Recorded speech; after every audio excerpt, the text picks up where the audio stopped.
This video is going to be all about generating a base form through a method that I'm calling sculpt-bashing. You may just call this sculpting, you may just call this kit-bashing, but really this is a hybrid of those two actions. To begin, I've actually collected some base models here, one from Scan the World and one from Sketchfab. So for Scan the World, this is the My Mini Factory Scan the World collection. You'll find that there are a lot of really high quality 3D scans of real sculptures and artifacts from around the world. So I found one that I quite liked, which is the seated Dionysus. What I really like about it is actually the pose. And my favorite thing about the models that you'll find on here is, one, they're historically referenced, and two, they're pre-posed. So a lot of characters will come in a T-pose, or you'll have to do more work with them. But what I like about this for this kind of operation is that you can borrow from the existing pose of these characters. The other object that I've collected is actually just a mecha from Sketchfab. And there are a bunch of different ones that you could have sourced, or I could have sourced here. But I have one that I had from a while back called the water bottle. But here we are. I've just got those two objects. All I've done so far is import them into the scene. Otherwise, there's no differences between this and any other Blender scene. You, of course, could also use things like the Blender kit to find and source objects. But to begin, I'm going to just start cleaning up these objects and positioning them. One thing to note that's really important about this is there are a lot of polygons in this scene. And this kind of operation will be polygon intensive. I'll show you how to clean this up as well in a future video. But for now, just be aware that you may be running into high polygon counts, which can slow down your computer. So I definitely recommend doing this in a fresh and naked scene. Well, I'm going to actually begin by scaling this character down and rotating that close to the origin. And I'll be working around this. And here's this other mesh that I have. I'm going to start isolating some pieces. Now, I can tell that this mesh looks a little strange because it's got the smooth shading on, so I'm going to actually just select all of the pieces and shade them flat so we see their true form. The piece I'm really interested in is actually this piece right here. It really catches my eye. So I'm going to pull it out. I'm not really as crazy about most of the others, especially not the guns, so I will leave those to the side. Now, to use this, the simple thing is going to actually just be to merge the pieces. Now, I had already had a bit of an idea of how I was going to do this beforehand, but this really requires a bit of experimentation. And in general, you'll want to play with the relationships of the objects. In this case, his face is a little messed up, and I'm going to use this to amplify his noggin. So let's do something maybe like that. Okay, that looks like a good start. I'm not totally crazy about this just yet, and he's missing hands, so perhaps I'll actually also add another mesh to the scene. Now, I could use the Blender kit, but I have a large collection of models here, including a Diva mesh from Overwatch. So let's take a look at that one. So there is our Diva mech. I'm going to scale this down, and I think what I want are the legs here. I really like the piece design on the legs, so let's pull those out. Now, if you ever run into anything like this, where the pieces are joined as such, what I would do first, actually, is I'm going to remove the feet a little and get to the parts that I like so. And now what I will do is actually join these all with Control-J. So I just selected all the parts and Control-J, which may seem like it's going to make it worse, but actually what I'll do now is go into Edit Mode, X-Ray, Face Select, and I will just select these parts and say Mesh, Separate, Selection. And I merged them so I could do that all at once. But now I have this entire object isolated, and I will be using this quite a bit, I think, in this bash. So I'm going to move this part, and I'm going to give this guy some new feet. So I'm just using the transform controls. You could use hotkeys to do this. I would just find a way to navigate that works quickly and is comfortable. That's the only important thing. I'm going to rotate this maybe into position a bit more. I'm really not crazy about this part, this ball that's coming off the side. So I'm actually going to go into Edit Mode again. Select one face, Control L to select the linked faces. I'm just going to delete those.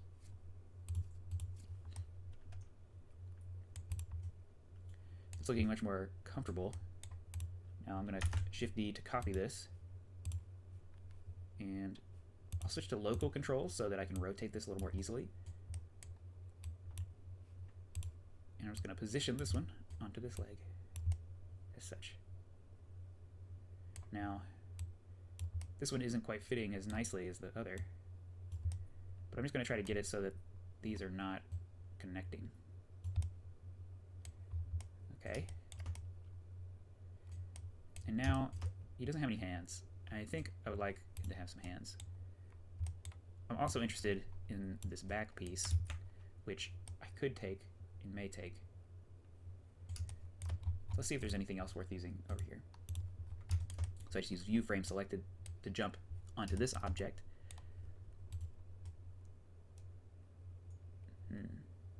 This does have hands, but I think what I'm going to grab is one more mesh. So I did a bit of browsing and searching and getting to know my material beforehand, so that makes this step significantly easier.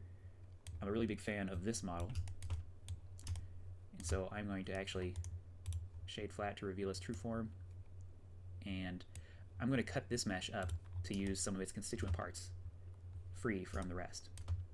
So I'm going to go into edit mode, X-ray mode, and grab the selection lasso, and I'm going to lasso just this part. Say mesh, separate, selection. So now this is a separate mesh. I'm going to jump back into that side view.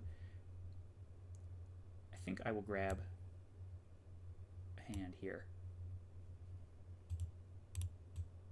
Separate that by selection, and then grab another hand and separate this by selection. Now I've cut this piece into a few more pieces. Now one thing that happens when you cut a mesh like this is that now this mesh is hollow.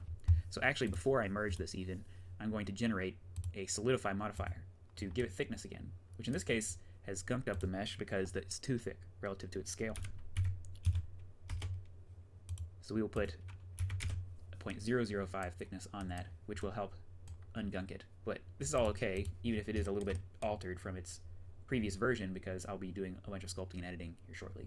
But here, you'll notice that the pivot is below, so whenever this happens, I would just go to Object, Set Origin, Origin to Geometry. And now my pivot is back on here.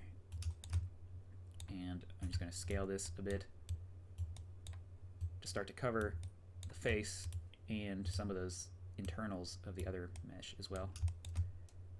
That looks pretty good. And now he needs his hands, so I'll do the same Object, Origin to Geometry. I'm going to move this up, and this will also, because I separated it, have no thickness, so I'm going to also apply a solidify modifier here. 0.005 seems to be working for this one. This might be a little too thick actually, so I'll put a 2 in there. And that looks a bit better. I'm going to rotate and position this hand.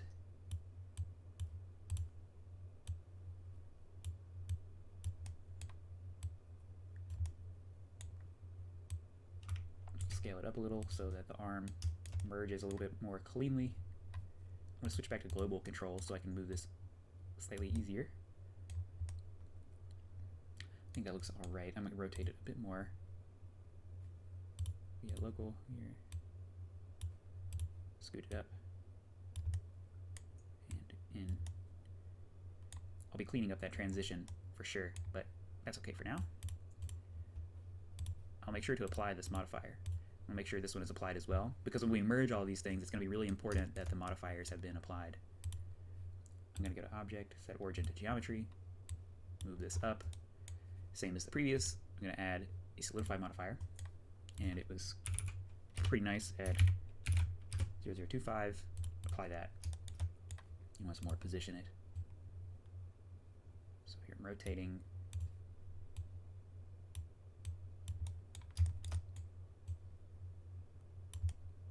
And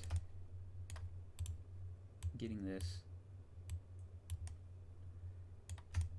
in a comfortable way.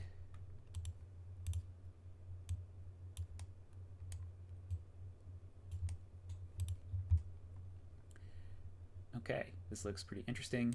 Now, he's got some nakedness on him. I think I will actually change that via some additional bashing here.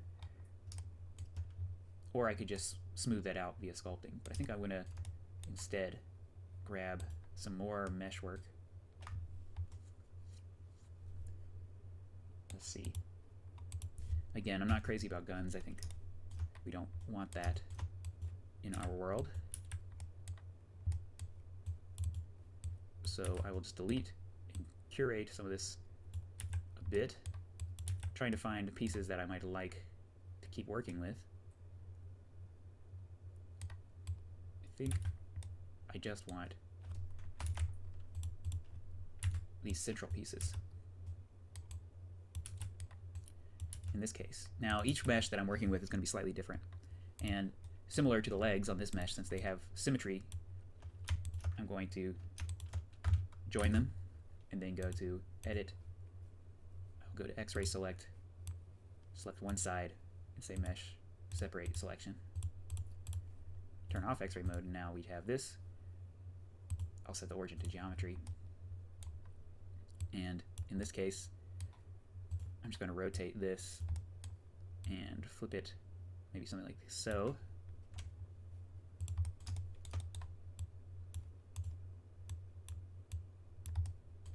Now I'll be sculpting this to change how this appears quite radically, but at the moment I'm going to assume this is a form of clothing or body modification.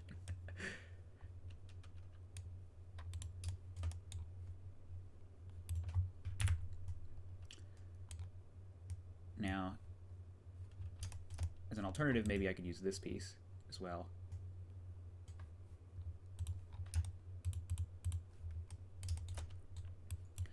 I'll then join these together. In this case, I'll just go ahead and remove these materials as well.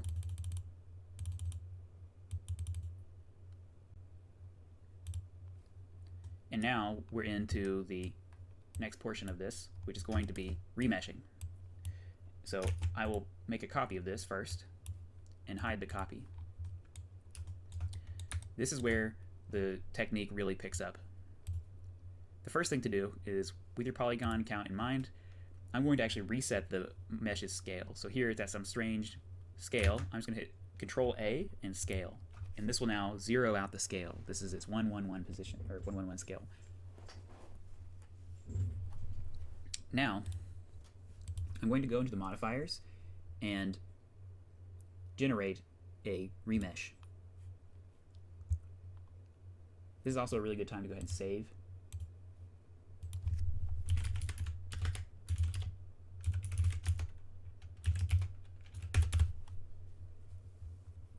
And what you'll see is that this is actually reconstructing the whole thing, but at a different resolution currently.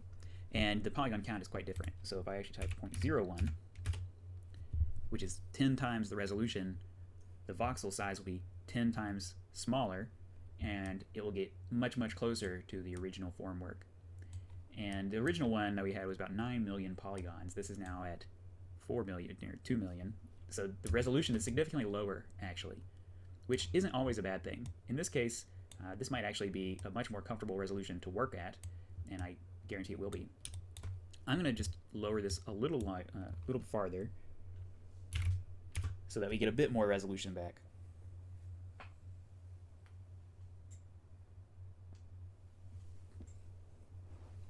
And you can also do this in the sculpt mode, which we will be doing from now on, but I usually do it with the modifier first so that I can see the different polygon counts and the resolution without having to worry too much about it crashing. So I will apply this. This is really important. You have to apply this modifier. And now we can begin sculpting.